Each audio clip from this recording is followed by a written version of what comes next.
Welcome to the David Pakman Show. Big story over the weekend, the shooting at Newtown, Connecticut Sandy Hook School. 28 dead, 20 kids, 6 adults, the shooter and the shooter's mother. Part of the problem I've been having with the media coverage, Lewis, is this, well, we're going to get into it, but this anti-hero status of the shooter. So I'm going to mention his name once now, and that's it. His name was Adam Lanza, 20-year-old male. Now, multiple guns were used. They were owned by the shooter's mother. Reports now coming out that the shooter's mother feared that her son was, quote, getting worse, and allegedly told a friend that he, quote, was burning himself with a lighter. This is also another aspect of the media coverage that I have a problem with. We'll talk about that in a little bit. Friends also saying the mother was believed that the world was on the edge of collapse, profiled her as a kind of survivalist, stockpiling food, water, guns, and it was those guns that eventually led to the death of 28 individuals. Very protective mother, insisted that her son never be left on his own, never go out by himself.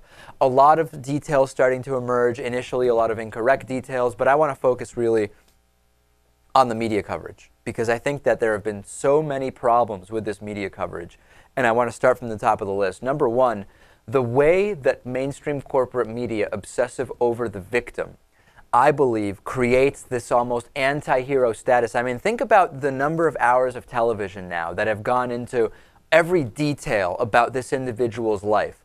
When else do you get that amount of coverage? Mitt Romney got some one-hour specials when he was running for president against President Obama, right? I mean, it takes a lot on the non-criminal side to get this level of attention, and I think it's a negative thing. I think it's the wrong way. Fine, mention the shooter's name, and let's move on from every aspect of his life. And I understand the need to try to look at, well, what led to this type of thing? But I think there's many more important things than the specific motive in this case, and it's creating almost like a hero out of the guy. I don't think it's a bad thing to talk about the shooter and why he had the state of mind he did, what led to this. There's a lot of things you could talk about, and I don't think this is bad to talk about.